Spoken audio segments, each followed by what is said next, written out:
Terror in a Cornfield. My encounter with paranormal activity.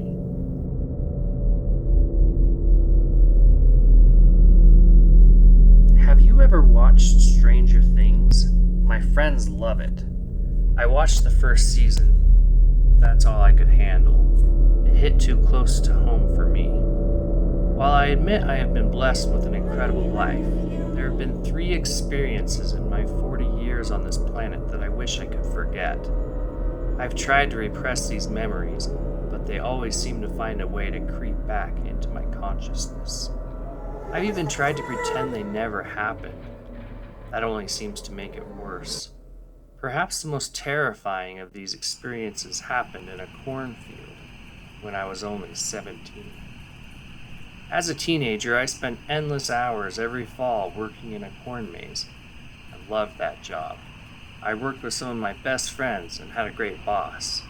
My official position title was called a corn cock. My job was simple: walk around the maze all night and make sure the maze and the people inside it stayed safe. In October, I got to spend most of my time working in a special haunted section of the maze. This was my favorite part of the job. I was an actor in school, so it was fun using that talent in the cornfield. I was a master of unleashing horror to even the bravest of individuals.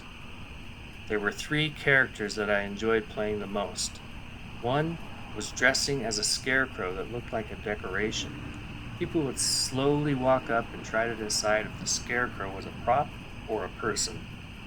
I loved seeing their reaction when they unexpectedly discovered that the scarecrow they were approaching was alive.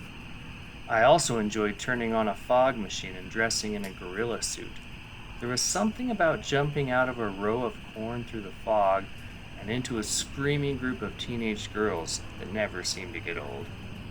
Yet, my favorite act was the most unique. I came up with this one on my own. I would pretend to be bad at my job and mess up scaring people. As a group approached, I would make a bunch of noise in the corn and have my 2-way radio make noise so that the people would hear me as they got closer. I would half-heartedly jump out of the corn and yell, and the people would roll their eyes and tell me how lame my attempt to scare them was.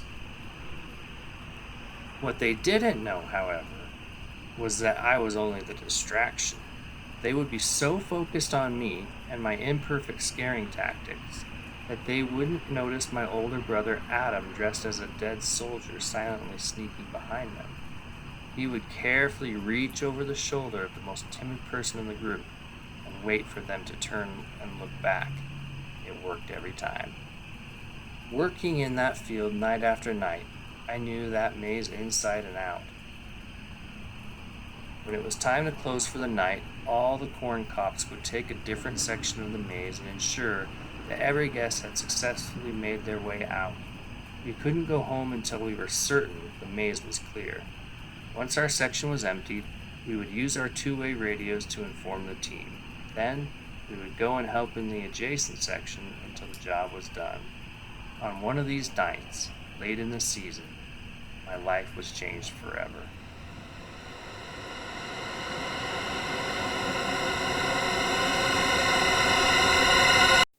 I had spent the evening on the outer edges of the haunted section of the maze, doing my distraction act. It came time to close, and I remained in that section, and my brother went to clear out the section beside it. It was a perfect, still night. As I began sweeping through the paths, looking for any lost guests, I momentarily paused to take in the beauty of the night. The air was clear, and I could see billions of stars illuminating the dark sky above me. I could hear the chatter of insects and the familiar smell of corn stalks, which reminded me why this time of year was one of my favorites. The sound of my 2-way radio broke me away from my serene trance. "Section 3 is clear," Adam announced. "Matt, I'm going to the end of Section 4 to help you finish." I continued walking down the path I was on and came to a section that bordered the unused portion of the cornfield. In an instant, the wind began to fiercely blow.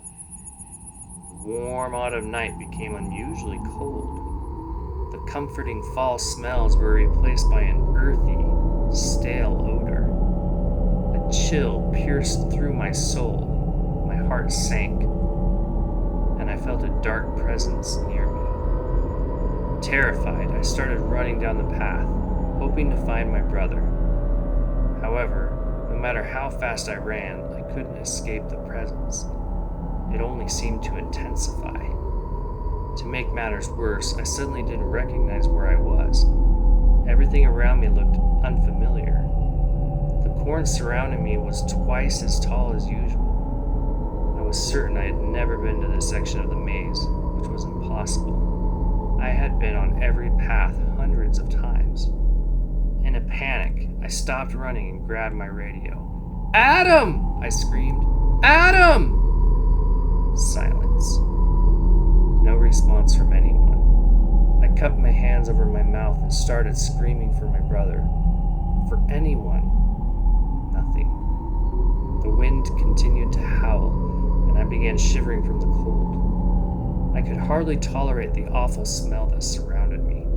The darkness encircling me was palpable. I looked up, and the clear sky I enjoyed only moments before was now hazy and unrecognizable. What happened? Where was I? The presence remained near me. I could sense its anger. I felt trapped in an invisible snare, and I wondered if I would ever escape. I tried my radio again.